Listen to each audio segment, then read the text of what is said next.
Welcome, everybody, to another brand new episode of Topic Thunder here from the Top 10 show. I am John Roca. That is... I'm Matt Nost. I thought you started in on that. I never know which one is the one you don't say your name in and which one is the one you do say. Now that this goes out on the regular feed, I say my name. When it was a Patreon only, I did because you clearly know my name. That's true. It just seems ridiculous. It's true. Fair point. Fair point. It doesn't really hold anymore. But it's Topic Thunder. So the gist of this show is, if you're a patron or a patron, right, over at patreon.com/the top 10 with the number 10. Nice. You get in a question at the $5 and up level, and then we do this show, and you get to hear it once a week. It's a question or topic about whatever you want to hear us discuss. Some are about movies, some TV shows, some sports, some, just all kinds of different hypotheticals or what have you. There's been some really good questions the past few shows that we've done. So I'm guessing we keep that trend going because now it almost seems like a competition amongst people as to who can do the best question. I love it. Yeah, so do I. To do the show every week, Yeah. And sometimes the questions spark questions from us, and it just gets a conversation going. And it's been a lot of fun. We've enjoyed Topic Thunder. So if you want to join, it's over at patreon.com/the top 10 with the number 10.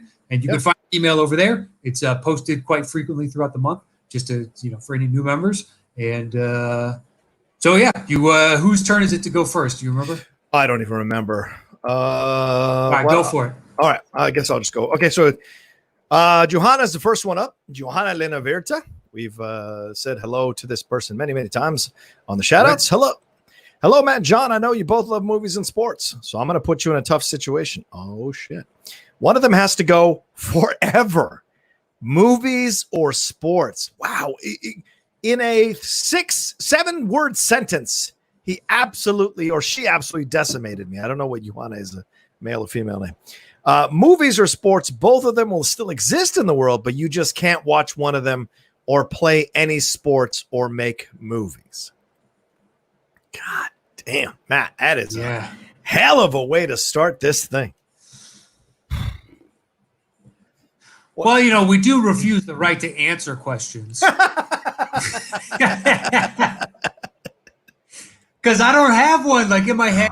You can't replace sports because it's emotions in me for teams I don't even follow sometimes, but the action involved and just knowing the backstories of what's built up over the years and the pressure release valve on certain things. And, sports has brought me to tears and incredibly frustrated, and it elicits just such strong emotion. And then movie on the other side is the perfect escapism. It takes you to worlds you could never imagine. It's expanded my thought process and opened me up to ideas and understandings that wouldn't exist without movies. Yeah. So I am going to be the best politician and say, I'm going to answer the question that I wish was asked of me. Johanna, I can't wait for the ability for all of us to go back to the theaters and see movies and sporting events and to watch live sports again, all the sports you miss. And that's what I'm looking forward to. Nice. That's America that I can't wait to come back. Well answered, man. Well answered. Thank you. Run for city council. That's right. Goldie for mayor. I'm going to Kobayashi Maru this one in my answer, and that is if both still exist, right? So we'll have the memories of sports. We'll have the memories of movies. We can go back and watch movies we've already seen on Netflix or Amazon or any of these places. So is that what if he's saying, he or she's saying they would not exist anymore? You're not going to be allowed to watch them from this point forward, either movies or sports. You have to choose. And I don't think I think that means you can't go back and watch clips. All right then. I think it's black or white. You have to make a choice. That is your entertainment. They both still exist, though. You just won't be able to watch one of them. Okay. So here's my Kobayashi Maru about it. I hire a film crew because you said if I choose movies, then I can make movies. I hire a film crew to shoot all the sporting events I'm missing and turn them into movies for me to watch every week. So I choose movies, but those movies will be movies of the sporting events that I missed watching. So okay, I like this. This is my Kobayashi Maru on it, because you're saying I can make movies. So I'm not saying they just put a camera there and just shoot the whole thing. No, there has to be a narrative and characters and whatever. Wow. So they're essentially documentaries. Documentaries are movies. So it could be a documentary of that particular game in that week, issued to me every day, every week. What if, because I'm thinking, because now you're talking about like individual games. Right.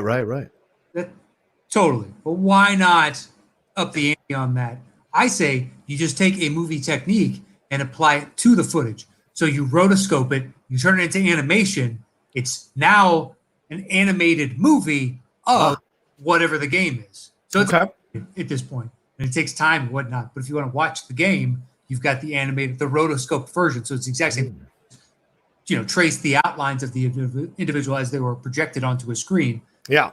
So you're getting the actual game, just not the recreated or documentary version of a single. You get the entire season. It's just all road. I think we have thoroughly denigrated the question, the merit and the soul of this question. It's, Johanna, it's unfair, and you knew it when you did it. You did say you did put us in a tough situation, but it was a good question to answer. But this is me eating the apple like Chris Pine. I feel like I Kobayashi Maru'd this one. All right, what's our next one? Well, thank you, Johanna. Yeah, thank you, Johanna. And the next one is from Rob Carney. By Official Business. You. And there's a PS. It says, "Hey, Matt and John. Hope you're all staying safe during all of this and using some of this time in quarantine to spend time with people you love." If you only knew. There are no sports going on. My work as a video editor has been non-existent, but I'm valuable time with my fiance that I would not get otherwise. There you go.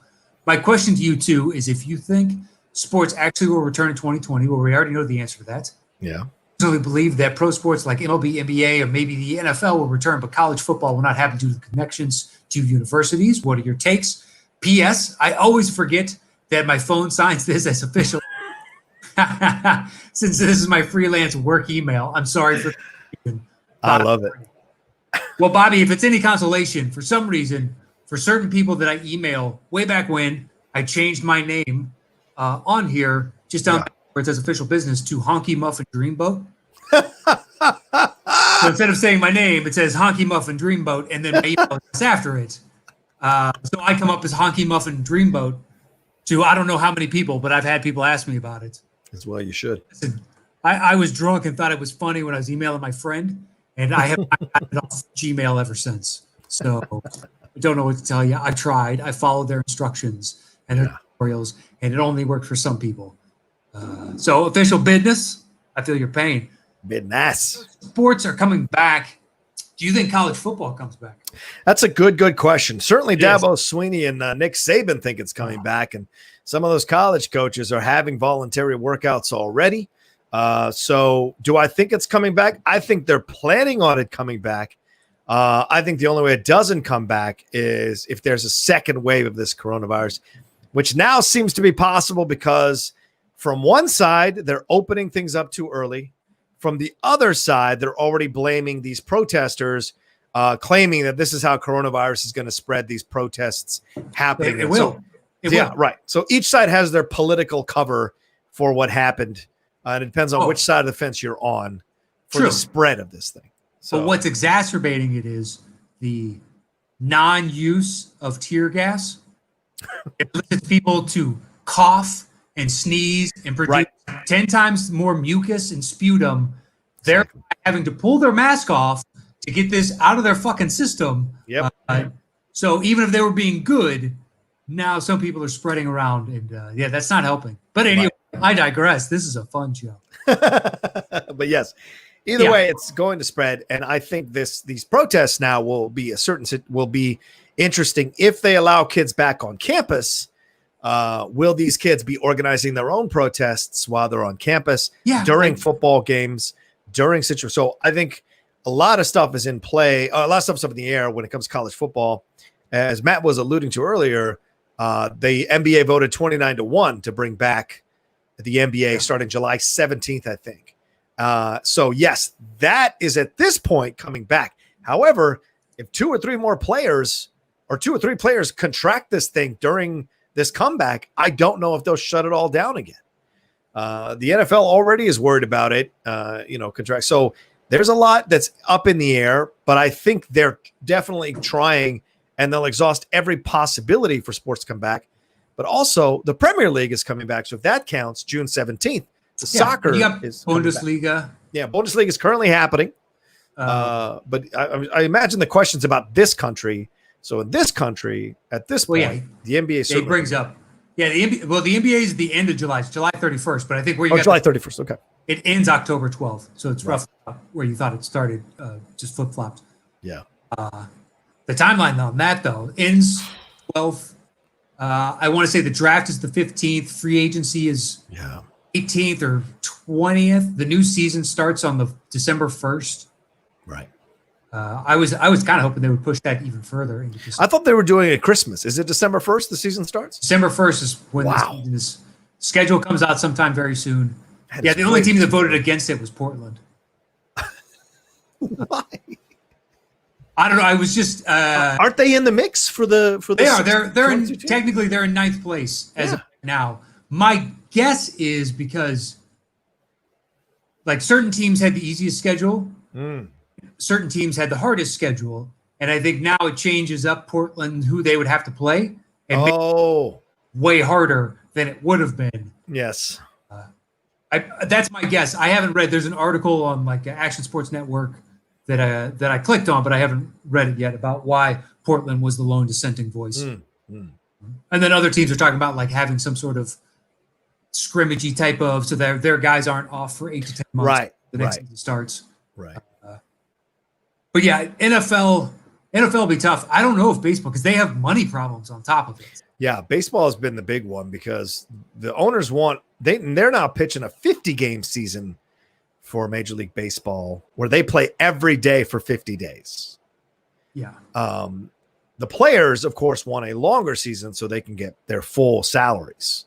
So the players pitched a 114-game season, and the owners completely turned that down. It's utterly ridiculous. 114 games, right? Is somehow like there's way too many baseball games. True, very true. What is it? 162. 162, yeah. Is utterly ridiculous. There's 162 games for any sport, and those players can still be hypothetically out of shape. Right. Like there aren't many John Crooks left in the world, but. In baseball, those guys Bartolo Colons. Yeah. Bartolo Colons, a much more recent, who's lost a bunch of weight. Looks weight. Yeah. You play that many games and you're still. You can cut back on. I understand the historical, but that's from a guy that doesn't really watch anymore at all. But yeah, baseball. I don't know. It seems weird that there wouldn't be, but it also, like, I don't care. Do you care?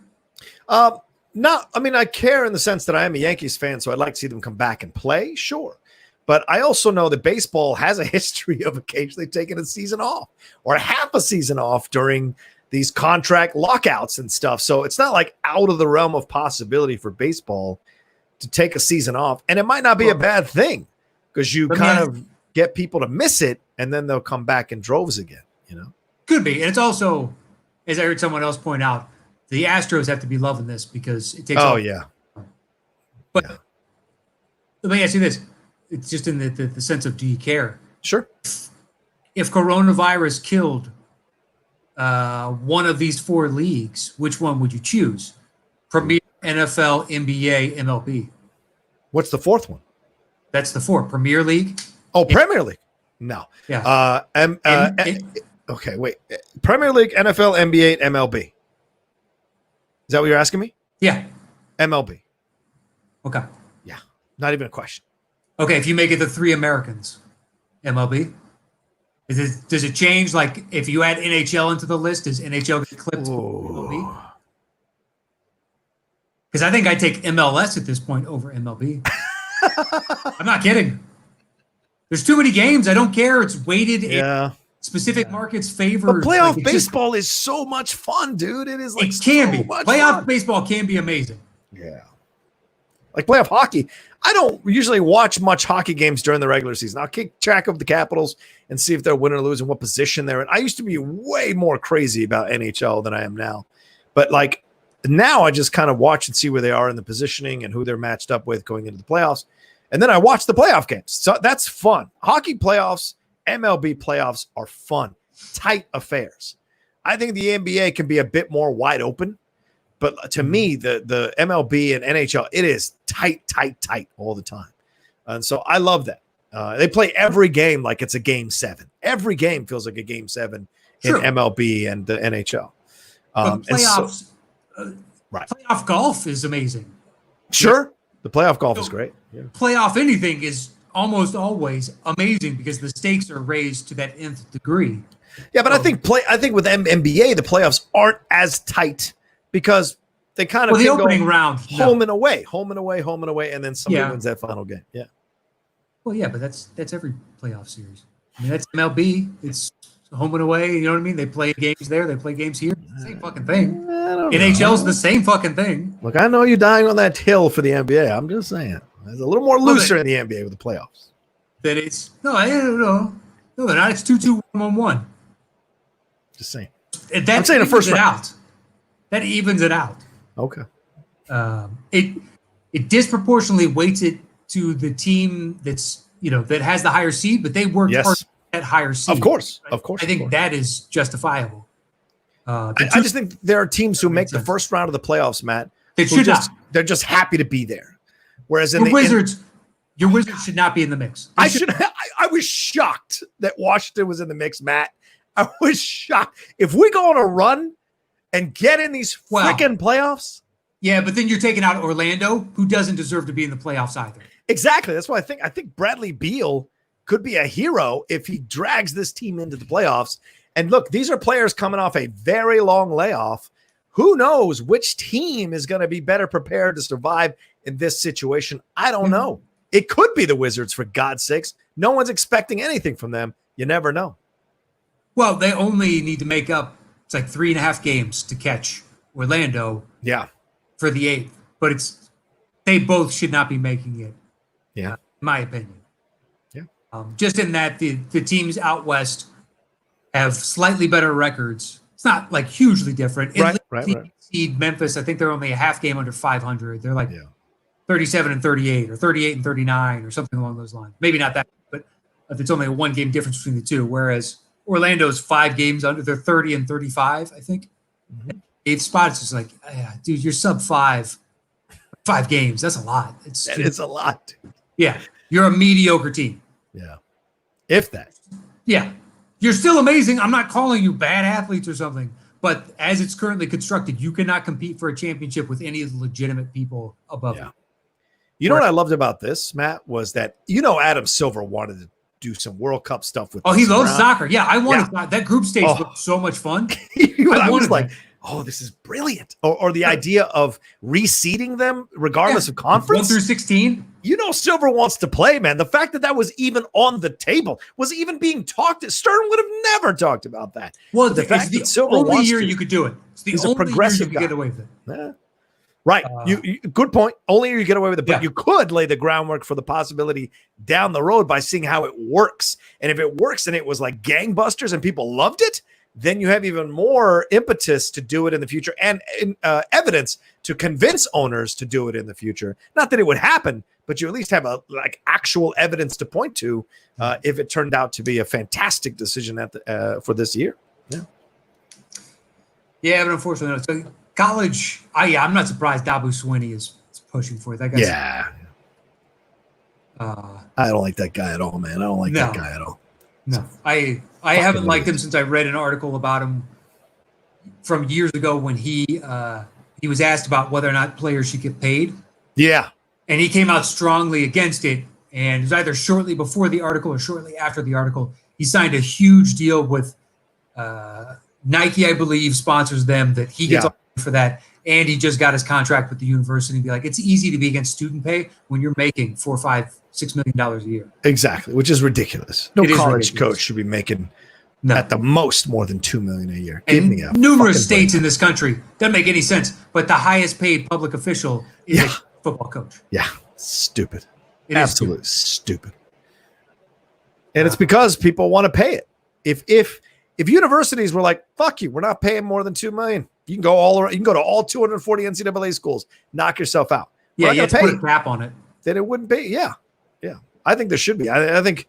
Listen, I know people get mad at me for this, but a president coming down and saying like, "Hey, I know this is capitalism, blah blah blah, but this is ridiculous." So this is not meant to be capitalistic. Right. Fair point, because the players aren't getting paid. Yeah. So once players start getting paid, then in essence, it'll be interesting if they put in some sort of salary cap. Yeah. And only spend so much. Right.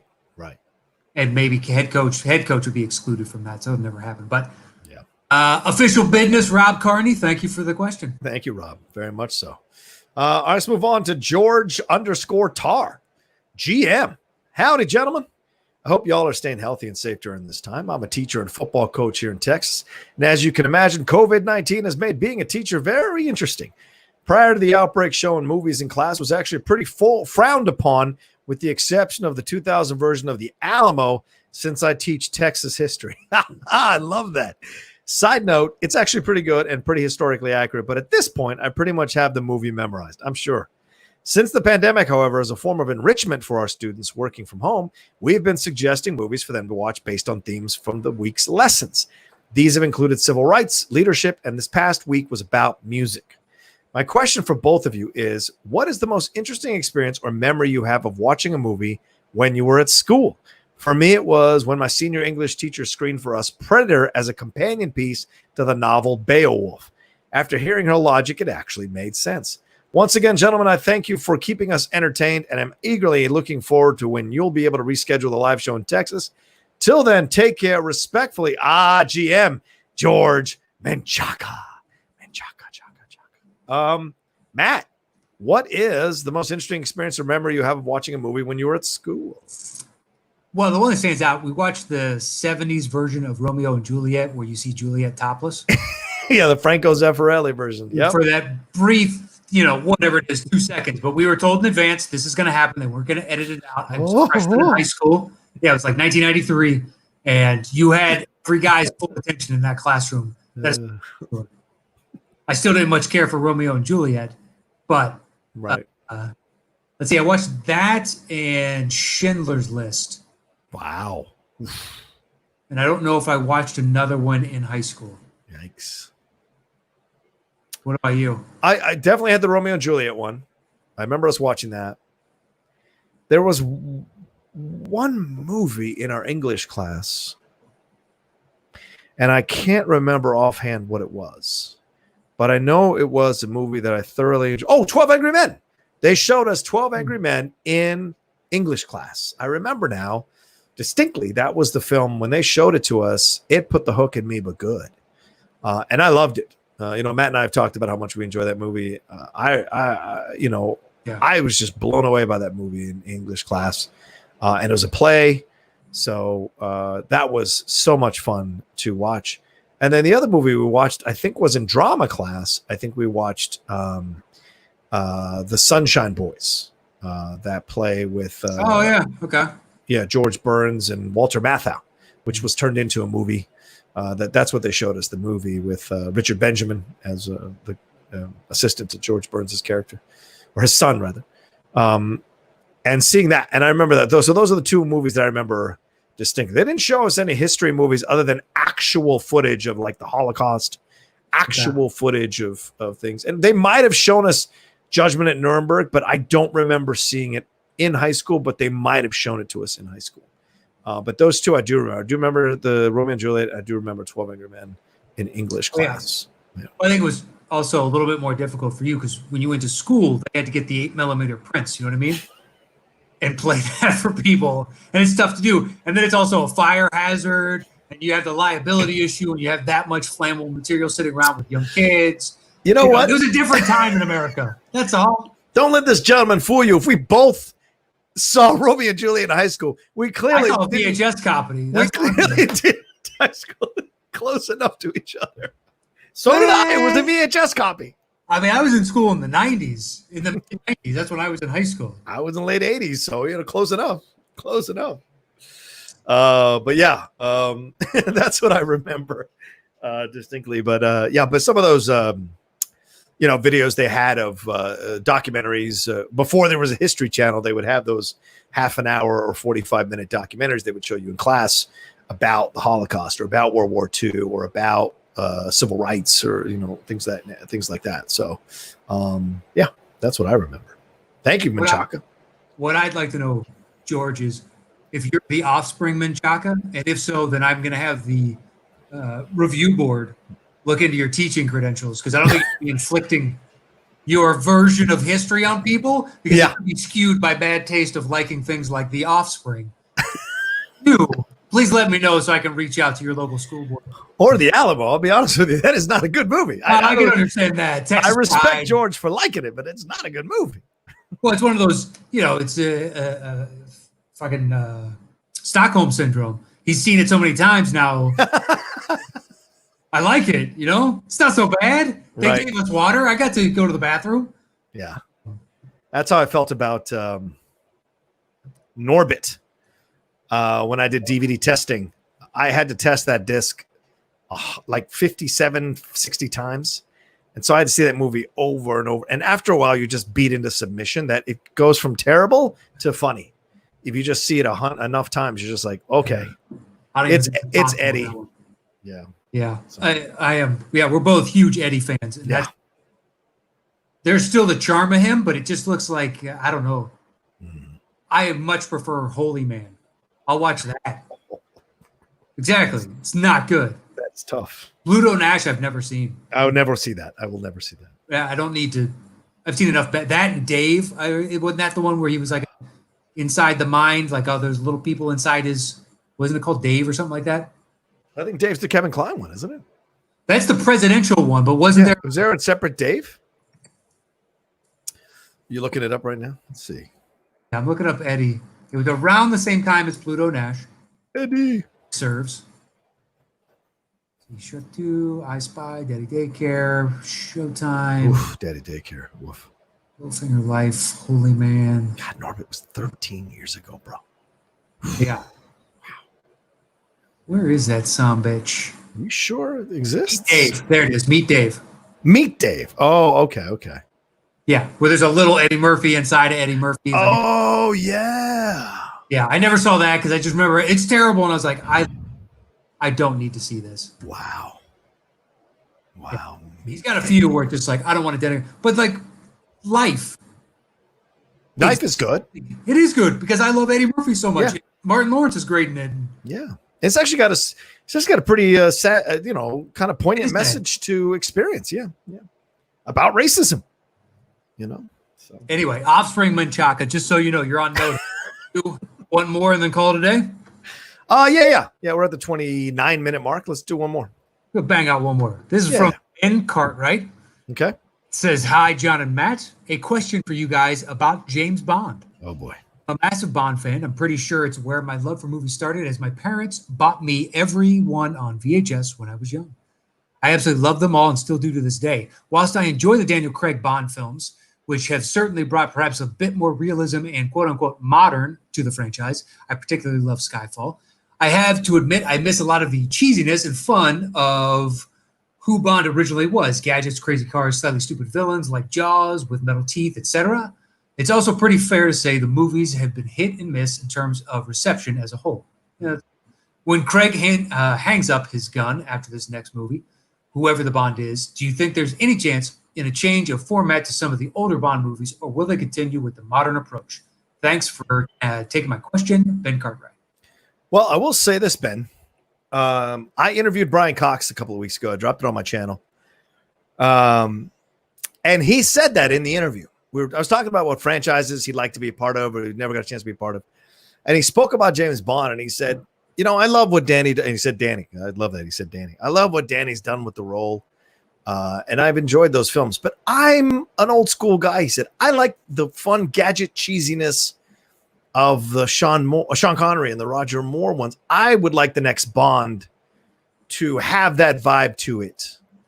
And so I think this is a growing sentiment around a lot of the Bond fans. They respect and love what Daniel Craig did with his version of Bond.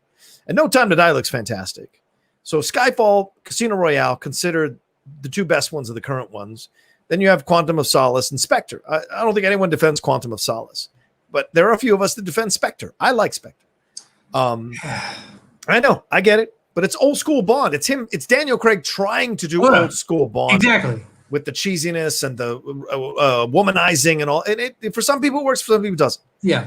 But like this idea, once he's done with No Time to Die, I think it'll depend on who they cast to be Bond. That'll let you know what direction they want to go in. If they cast a really hardcore badass, then you know they want to keep the vibe of the Daniel Craig version of Bond. If they cast someone like, let's say Henry Cavill, right? That can play cheesy. That can play tongue-in-cheek, humor, gadgets. That's all possible because it plays against type because he's such a big dude. It plays against type. Yeah. So it could work. It could work. But I think it all depends on who they cast, and they'll adjust the Bond. Is Cavill being floated right now? Because that's a good. He's been mentioned. He's been mentioned, and you know, with the Superman stuff pretty much ending after the Snyder Cut, it's certainly a possibility. You know, and he's younger than Craig, so. I mean, I always felt bad he didn't get his own another standalone Superman. He's really good at it. He's only agreed redeeming qualities of this version of DC to me. Yeah. And that's right, DC. I'm hating. Listen to you, fans. Whoa. No, just everybody, according to DC fans, is pro Marvel and anti DC. It's not true. It's really just comes out of the quality of what's being presented to us. Right. There's one that's exceptional, another one that is so hit and miss, it's more miss. Yeah. And it's unfortunate because Batman's the best. It's the absolute best. But anywho, I do like Cavill for that. See, I don't like a lot of the Roger Moore is fun-ish to me, but there's a lot of stupid that should not exist to me within the character. Mm-hmm. So, you know, I think the Austin Powers lampooning of certain aspects of it is dead on the mark, and they should never go back to like a lot of vagina. All the honey women's names were brutal, never should have been there in the first place. Pussy galore. Yeah. Yeah, pussy galore, just ridiculous. Xena on a top. Yeah. So Eddie's gadgets I would love to see come back. Flat out. Yeah. That's very fun. And some of the comedy aspects, for sure. Why not take, you know, and go the more action-y route where you have those little bits of lightheartedness, but the overall can still stay, you know, serious. We don't need Casino Royale again or Skyfall or where it's all dark. Mm-hmm. And I think we want to like feel light again, man. And Bond came at a time when people were feeling pretty cool and wanted to explore the darker, gritty underbelly of things. And yeah, let's do that. But I think nowadays people want to have more lightness in their content, more lightness in their media. And so I wouldn't be surprised if they went that route as a change from what we saw before, you know, because every Bond is so distinctly different. You know, Connery is the smirking, you know, smooth talking SOB who never seems to be in trouble, even when he's in trouble. And Roger Moore is more of the subtle ladies' man and confident in every situation that he finds himself in. And you throw in, you know, Dalton is more of a pseudo kind of should I be here type thing. And then Brosnan is more of the Roger Moore vibe with a little more of a, I don't know, stronger. Panache. Panache. Yeah, great point. Yeah. Whereas Craig is like a battering ram.